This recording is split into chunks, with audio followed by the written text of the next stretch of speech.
Hello, Sawadee Dao.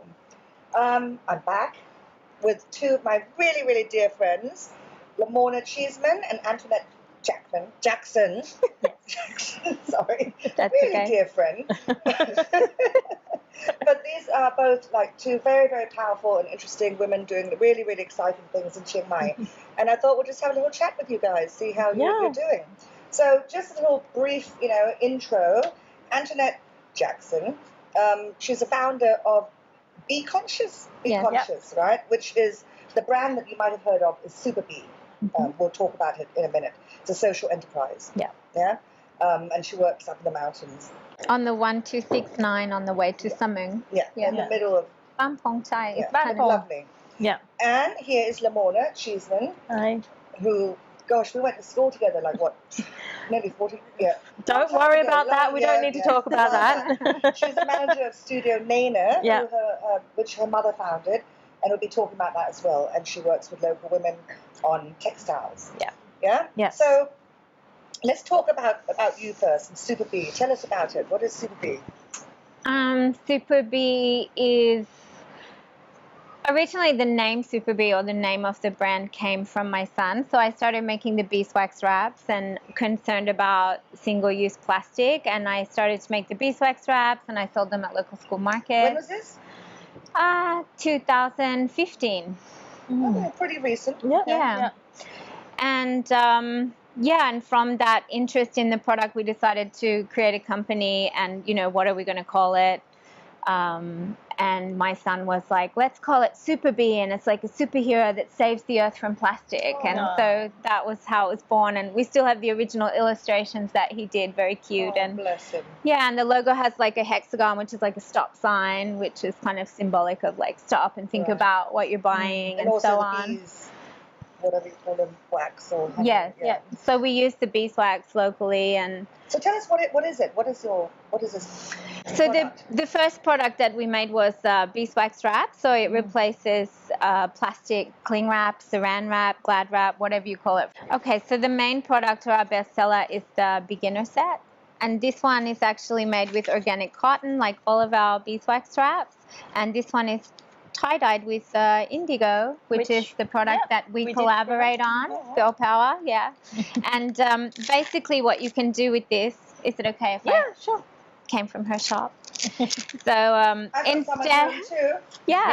so instead of like plastic wrap, you just wrap it. You can activate the wax. Activate the wax first, and then you unwrap it. And normally, like, if you're cooking and you just like use half a lime or an onion or whatever, and normally you would use plastic wrap, then you don't use plastic wrap. You use the Super Bee wax wrap, and then you just wash and reuse it up to 2 years. In fact, it's a really old product, like an old use. The beeswax wrap in years ago, hundreds, I think it even dates back to the Middle Ages, Egyptian times. Really? And it was used, in fact, to preserve food, because back then, obviously, there was no plastic issue. And honey never goes off, right? They found honey dating millennia that just it's still honey, right? Yeah, it doesn't form mold or anything. So basically, it also keeps your food fresher longer. So it's nice, especially if you're investing in like organic produce and so on, and you don't want to throw loads of food out because it's really wasteful. So it also keeps your food fresher longer, and then you reduce your plastic use. And they're just beautiful to use. And I think like the whole plastic issue is just overwhelming for so many people, and I feel like our products kind of bring people that little bit of joy that they're making a difference. And it's, one step at a time. Yeah, absolutely. Although, I mean, let's be honest, the majority of it is just corporations, right? I mean, our little... is it impactful? Okay, let's go into that later. But, but you do loads of other products as well. I'm just going to show off the stuff I've got now. So this is one of your, what do you call this? This is the Eco Kitchen Roll. It would normally, if it was in someone else's kitchen, it would be rolled up like a paper towel. It's called like paperless towel. So you can use it like you would the paper towel rolled up, and then you use it to clean your kitchen and so on, and then you can wash and reuse, because there's a lot of waste in like plastic lined cloth. This isn't some kind of sales pitch, but this is really cool stuff, right? Thank you. So one of the things I use all the time, and I'm using later, is this reusable eye makeup Remover. Yep. right? And this is yours as well, right? Yes. That's a really old product. Is it? Yeah. We don't make them like that anymore. But yeah, what's inside? Oh, there you go. Toothbrushes, bamboo toothbrushes. Bamboo toothbrushes. Bamboo toothbrushes. And then there's this amazing thing. Yes. What do you do with this one? So this is called the hexawash because of the shape, but inside there is a magical magnesium solution, which means you can reuse this up to 300 times instead of laundry detergent. So you don't need to buy, right? Yeah. You don't use laundry detergent. You just throw that into the wash. 300 times. Yeah. So you don't have the plastic bottle, you're not polluting the waterways with, you know, all that awful chemical stuff. Yeah. And it's just, nice to reuse, and it works. And we just had all the testing done actually at CMU last month. Yeah. Yeah, it was hard. It's hard. Even the beeswax wrap, when we started, it was so difficult to get someone to test it for us.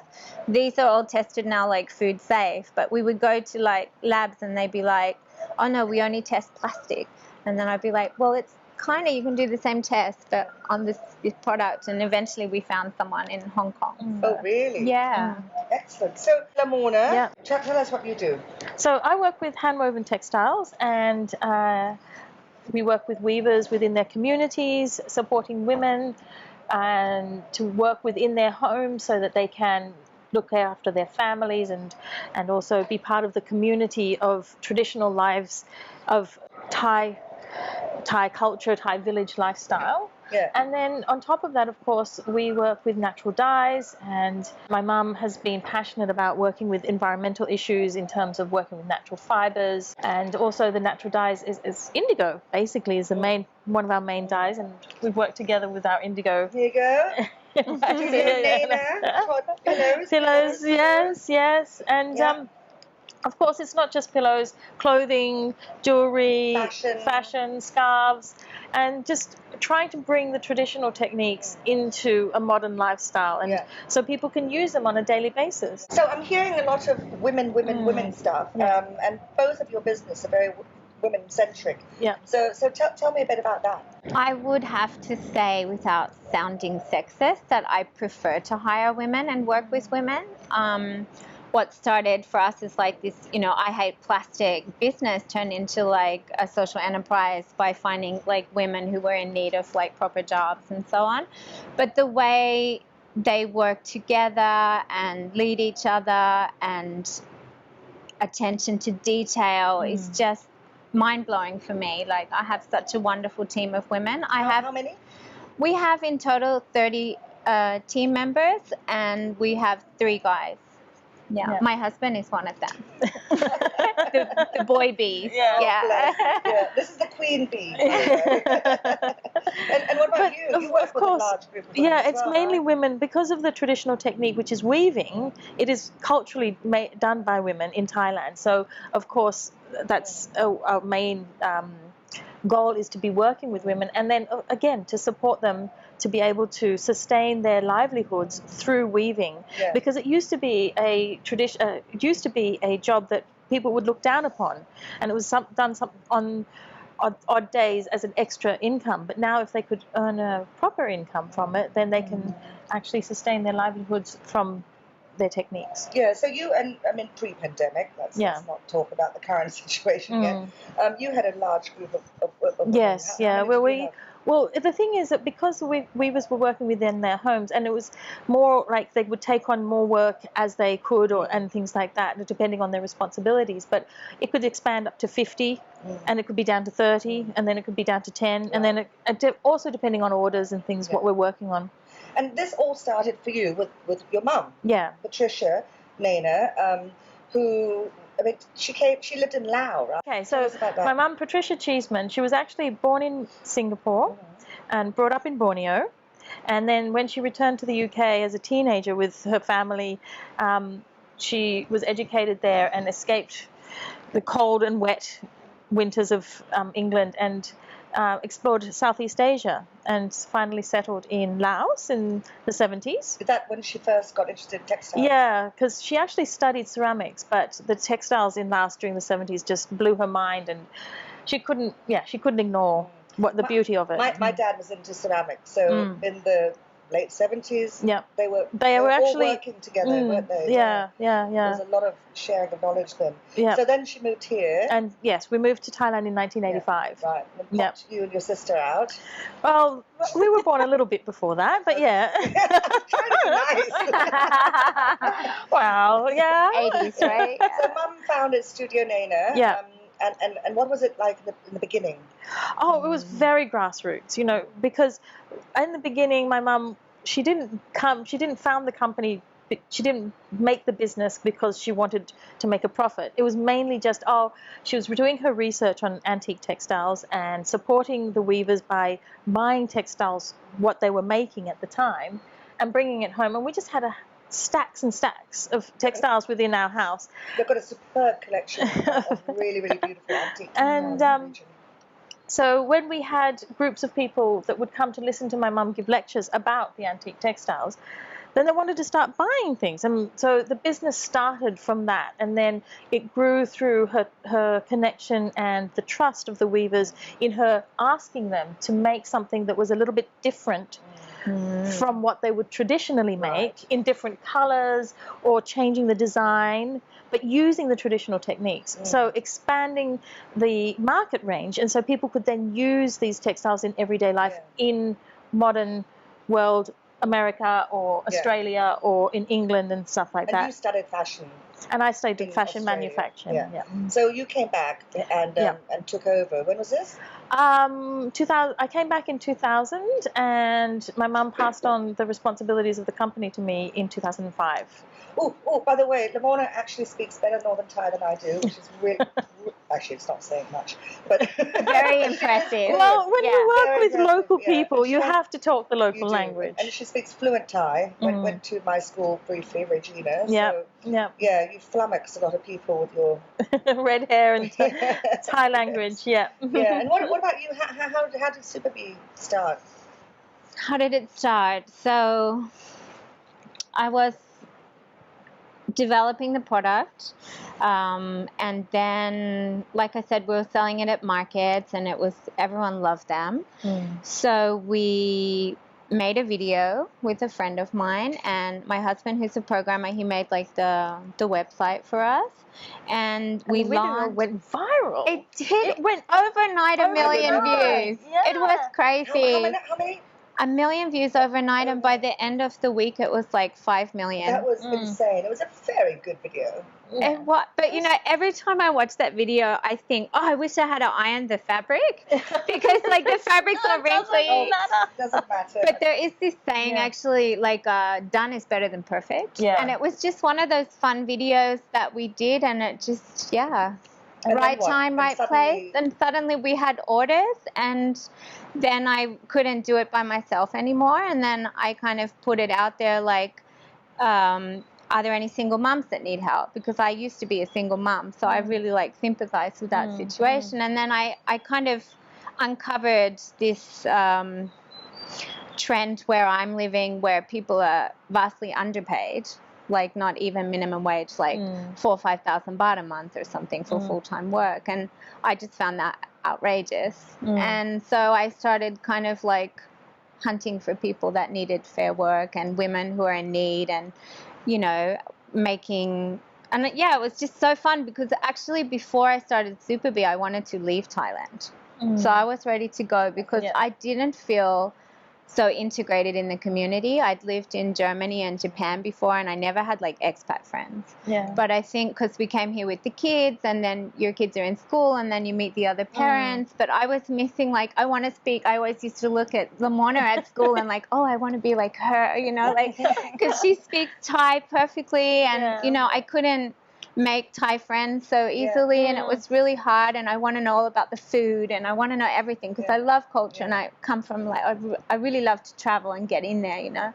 So Super Bee in a way was that for me, and that's why it opened your door to the local community that you live in, and you support them and they support you. So now I'm like part of that community, so that's really what I get out of Super Bee. It's so wonderful, and it brings me a lot of joy. Yeah, but you offer microfinancing to these women as well, right? Yeah, so after discovering like people need proper jobs and family friendly, just like 5 days a week and so on, I also at one point discovered that people were in debt. Like a lot of my team members, the women, We've had that as well in the village. In the weaving village. Where are your villages?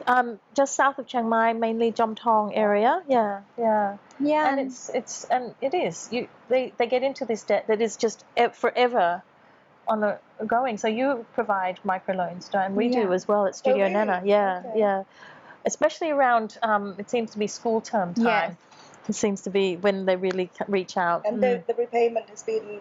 It's been wonderful. Yeah. We even helped build one lady's house. Like she would get the bathroom done, and it's so nice to see them prosper in their lives as well. And and they would borrow, like for example, 5,000 baht, and then because of the interest, they'd take years to pay back 5,000 baht, and that pressure and that stress, like you can imagine how that is for them. It's like 20% interest a month. But sometimes it's family members or their neighbors, like the next door neighbors and stuff like that. So it was, I was like, I really want to do what I can about that, and we really help them, and they're so grateful, and I really like that to many do years that. ago, I made the mistake of borrowing from loan shark once, and one was terrifying. Were they knocking down your doors? They were everywhere. Really, really intimidating. So don't go to loan sharks. Go to Super Me. Well, you have to work for us first. So tell us about how you met. Like I said, so both our kids went to the same school. Yes, to Panyaden. And I remember, like, I was a super newbie. I came here like 10 years ago, 11 years ago, and then I used to admire Lamorna from afar. I admired you too. No, come on. She was always so beautifully. She was always so beautifully dressed, you know, and all these like beautiful textiles and immaculate, and spoke like perfect Thai and everything. She speaks Japanese perfectly. Okay, so it's not just me. So yes. But we're in Thailand, and that was, and I was like, I really want to get to know her somehow. And then I think our kids were in the same class, but I have a boy, I have a son, and you have Sita, and boy, girl. Yeah, at that age. It didn't quite work. Now they're 17. Yeah, 18. Bless them. Anyway, they're still good friends. Yeah, they're good friends, and we're good friends. Yeah. So, but Antoinette, you came to me to ask me to make your wedding dress. Yes. And that was really the start that we got to spend more time together. And actually, I just got married so we could become friends. I'm joking. I do that. No. So And then, from then it just clicked. And so what about the collaboration? And that was before Super Bee. Yeah, I had a 1-year-old or a 2-year-old at the time, so I was focused on being a mom but feeling like I needed to do something. Yeah, we were talking about that. Sometimes I miss those days, I have to say. But I want, and I always, we talked about it sometimes, and then Super Bee happened, and actually I went to Lamorna's workshop, the Indigo workshop, which I cannot recommend. I've done more. It, loved it. Absolutely it's such a nice experience. Such a fun, Go do fun it. day. Yeah. But when we did that, I was like, let's make wax straps with your fabric. And at that time, I think we thought we would be like chilling out in the garden. Yes, and we do all the indigoing all by ourselves, and No. Now I just send her fabric and her team does it. Yeah, because your business, took off like a rocket, didn't it? I don't know if you want to share, but at one point you were telling me that you were selling how much? A lot, yeah. Go on, numbers. Come on, don't Let me try. Like hundreds and thousands of these little babies. Yeah. Every well, in a year maybe. Let me calculate. Well, for a handmade product, to make that kind of quantity, it does take quite a big team and a good organizer too. And I remember there was fashion brands flying in to meet you from New York, and exporting all over the world. We were trying to do our best, and then also when in the 80s, my mum did interiors for hotels, and we've supplied for designers. And just had people coming and visiting our shop in Nimman, right? And just constant flow of. The thing is that it was always that we would make and then sell and then make and then sell. It was just flowing very, very well.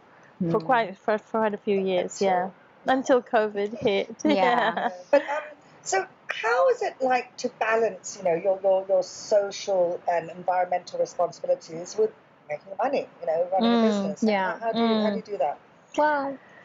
Well, you just have to have less profit. You just accept that. That's the first thing you have to accept. And it's because if you don't need to use so much, then you can actually take care of the environment a little bit more. And so it does cost more to make environmentally conscientious products. We would probably invest for sure 10 to 15% more in order to get like local suppliers to make sure it's organic, to check out that we're getting the right materials that really are in line with our mission. Like what kind of materials are we talking about? The beeswax, of course, it's from a local provider, and it's a farmer's co-op, so all of the beeswax comes from like Lampang. Is Lamphun or Lampang closer? Lampung. Okay, Lampang. I always get them mixed up. Okay. So between Lampang and Chiang Rai, and they bring everything to Chiang Mai, and then it's kind of cleaned and so on. But in that beeswax is harvested really sustainably. So they don't go in and take the beeswax from inside, like they don't rape it out because there's like little babies in there. But the wax that oozes outside, like there's the excess that comes outside, that's actually what they're cutting off.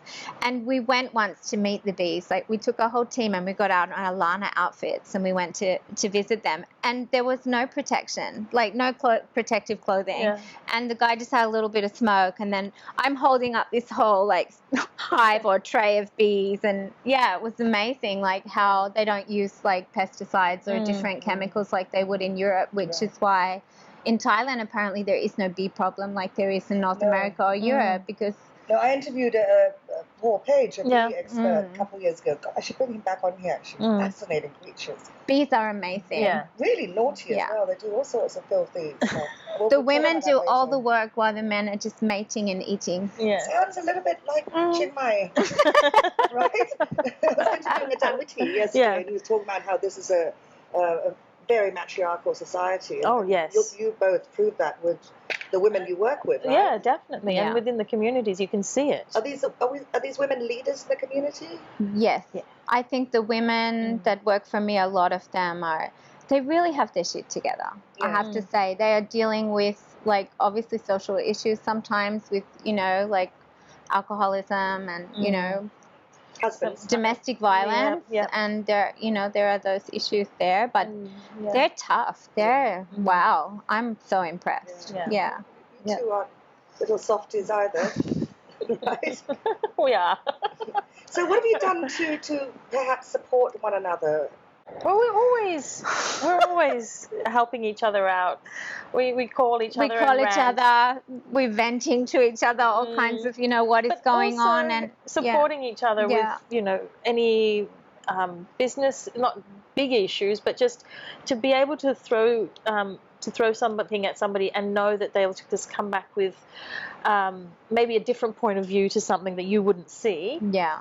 Or just to see, run an idea by a friend, and because you must share a lot of similar. We have the same core values. Yeah, I think our business have the same core values. So I have that. There's security in me having Lamorna, of course, and asking her for advice, because I know that she's gonna give me advice based on the core values that I have as well. And it's Oh, is that why you don't call me for advice? It's just different business. You don't have the right core values. Oh no. So it's when you're making stuff and all the problems that come along with making stuff. Yeah. And you both had a tough pandemic, right? I mean, I know you both. Can you see my grey hair? Just diet. So I mean, tell us about that. Like how have you weathered this? Oh dear. It's been tough, hasn't it? It has been really tough. I always try to find something to be grateful for every day, just so, there's always something to be grateful for. But it has been really hard. Today I'm grateful. A lot to be grateful for, yeah. Yes, I'm grateful for you, Go on, Pim. tell. Oh, today. No, not me. So we had been working with a business in America, like a supermarket chain there, and I talked to them on Zoom, I think last year in July. And so it's been like a hard task with all 10 of months. their vendor portals and whatever. And last night the PO came through, and I can't tell you, we popped the champagne last night. I've probably cried almost every second day the last 6 months. It's been hard because, you know, I've had other business people, not Lamorna, saying you need to reduce your team. That's what most logical, you know, like business people would tell you, but I always have hope. I'm always like, if I'm doing something good, it's going to be okay. Like I have that belief. But mainly, like for me, it was mainly reducing the management team. Yeah. And I hate to say that it did have to happen at Studio Naenna. And of course, I've now then taken on a lot more responsibilities. I don't know how you do it. But because we couldn't afford to, you know, for the weavers not to have the income. So yeah, you have to, again, get your values and see how to work with each person and to support them onto the next stage. It's, again, letting people go is trying to also see them through to the next step. And do you have, you know, some glimmers of excitement? I don't know. At the moment, we're just waiting for the country to open up, right? It's the 1st of February, test and go, right? And but we are still working with some very small wholesale orders for retailers overseas. Excellent. And just, you know, covering things so that we can get by for the next few months. Yours is a very niche It is. product. It is. Whereas yours is It's more general. Wider market. And for you, though, you have the gravitas of your mother's. Yes, you know, and it's been going on for so many years and stuff like that. So, yeah, like we had 2 girls rock up from Holland and rock up at my studio today, and they're like, oh, yeah, we're visiting Thailand, and we read about you in a book. And I'm like, oh, okay, great. Nice. So it is happening, and there is, because we've been in business for so long, people do use word of mouth and tell their friends, and we get customers coming back all the time. You have good PR, like good, really good reach. And people even do follow us for the past 10 years. They're still following us and coming back to buy products. So, Do you have any tips for any of, you know, budding women business owners who are starting out? Believe in yourself. Don't let men tell you how to do it. Mm-hmm. No, they can. I think that women work in business, not everyone, but it's just my experience and also my friends, that we're more intuitive than maybe practical or logical sometimes, right? I think we go... And be truthful to yourself and just get that feeling. Yeah, and I have more emotion. Like, people will say, don't be emotional about business, but it's really hard, I think, for both of us not to be emotionally invested in our business and the people. When you're passionate about it, we are passionate about what we do. And so you can't not be emotional about it. But yes, but to be fair, right, always, and to think about things a way that other people wouldn't do it, maybe. Right, and stick to your core values, right? And I think passion is key. If you have something you're really passionate about, then just go for it. You know, don't care about what people think. You have all the energy. You have the energy when you're passionate and still after all these years. Not too hard to sustain. Yeah. No. You have your bad days and your good days, but in the end, it is what we love to do. We love what we do. I find on down days, if I go to production, like with my team and I'm around them, sometimes I sit like with my laptop in the middle of like QC or something. It gives me energy. Yeah. So what next? What's the future? Because, I mean, we talked just the other day, actually. We spent a lovely weekend at Antoinette's mountain house, and you actually live what you preach. I mean, I saw your products everywhere. Yep. Like your whole house was just using super beat stuff. That was really cool. Yep. So, where next? I mean, you've got that amazing collection of textiles, right? That your mother has. My mother has. Yeah. So what are the possibilities? Any new ideas? Well, of course, you know, this is a big question for us because the weavers are getting older, right? And are they not training the next generation? The next generation, it's a catch-22 because we supported the weavers so that they could send their children to higher education, and now the children want to come home They want to live in the Ooh. city, and they don't want to come home and do the You screwed weavings. yourself there, didn't you? No, the thing is that we opened up the opportunities for those kids, and the thing is that with weaving, you actually have to be passionate about it. You have to be interested in it to do it. You can't just. It's not a slap job. So you need the right people. That's actually quite worrying because a couple of other pillows here, I think from Top Moe, and they're another business that's struggling, with their weavers. In the future. The future generation, yeah. So is that something you're concerned about? You're not going to have products going forward? No, but I think we're going to be more focused on some more decorative products, and so it's more specialized. Right. And it will have to go high end. Yeah. And what about the current trend of everything? Is this helping you? The whole eco, organic. Is that all helping your businesses? Yeah, and also the idea that people have been staying home and decorating their homes. Okay. So wanting nicer things for their home. So, and wall hangings and bed covers and things like that, because they're spending more time in that space. Yeah. They want to make it a really nice space for them. Yeah. And as for you, now that you've got this new lease of business life, any future ideas? I can't stop making new products. I've actually had to put the brakes on because having more products means we need more cash flow. So I've been told to stop, to myself and other people around me, that I need to stop. So actually at the moment I'm kind of we got the order, which is great. So that kind of helps with the current financial situation, but definitely just trying to streamline the business to make the processes leaner and I don't know, I just kind of one step at a time. I'm not sure. I just want to stay in business, keep growing, keep educating about not only plastic use but also about social enterprise. I think that's something I would really like to delve into, is to create more awareness about what that is, because it's not really so clear and there is not so many certifications or books written about it. Vague. It is. Yeah. So I would like to kind of, define that in my own way and maybe share my ideas with others. Go on, define it for us, please. Okay. I believe that a social enterprise is a business that puts planet, people, and profit with the same emphasis, with the same importance. So it's not we don't want profit, because without profit you can't grow your business, you can't support anyone. So we're not saying money's bad, but it's saying let's not make money, and focal point. And you have to balance the planet. it. Yeah, it's about creating that balance. The profit, the people, and the planet. That's well said. So let's go back to right at the beginning. I mentioned about is it worth it? Is this going to help the planet? Or is one of those big evil companies how effective is all this? Why do we bother when we're just such a little tiny... It's a good question. I think at the root of all the problem is greed, right? Because it's, And convenience. We got very convenient. Yeah. It's so much easier just, to get takeaway in the styrofoam box than to go down and bring your Binto or your Tupperware, and Pim's looking away.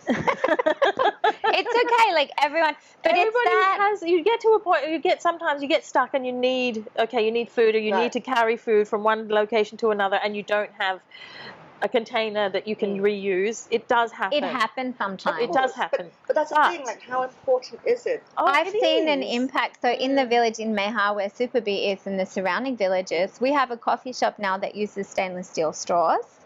I see more and more people using reusable bags. All my team have reusable cups, and Binto, I gift them. They probably bought her those gifts every Christmas, can't you get me something else? But no, and I see, you just don't know who you're going to influence. You might show that to someone who could tell 100 people about it. So I guess it's about trying to make it the norm. It's also changing mindsets as well. Absolutely. And the thing is, changing habits. Every step counts. So it just thinks, if you just think about for the makeup wipes, right? We used to use the cotton pads and throw them away.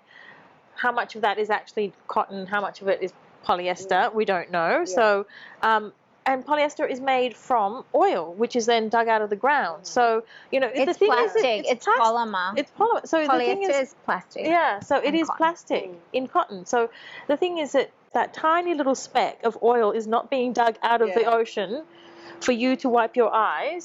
You're already making an impact. If anything, I think it also empowers people because, like I said before, I think a lot of people are like, oh, I don't want to hear about the plastic thing because it's like they feel so helpless, and feeling helpless is a really awful feeling. Yeah. And so it empowers people, like if you give these products, like they need to be more readily available for sure. But once they start to use it and they change their habits, I feel it like at the least it gives people a good feeling that they're being part of the solution and they're going to share that feeling with others and, you know, that kind of butterfly effect. I believe in that. This is like the sock situation, though. It goes into my washing machine. I can never find them again. It's really weird. They just disappear. We have a mesh bag we're adding to them now, so you can just, the mesh. Clever. Yes. Right. Well, I think that's a great chat. Thank you so much. Oh, thanks for inviting us. It's good. Really looking forward to you guys flying after the pandemic. Yeah, we'll see. Thank you, and good luck with it all, yeah? Yeah, Thank and you. I will Thanks. be a bit less naughty with my food orders. Yes. Well, there you go, ladies and gentlemen. Thank you, and I'll see you all next week. สวัสดีค่ะ ค่ะ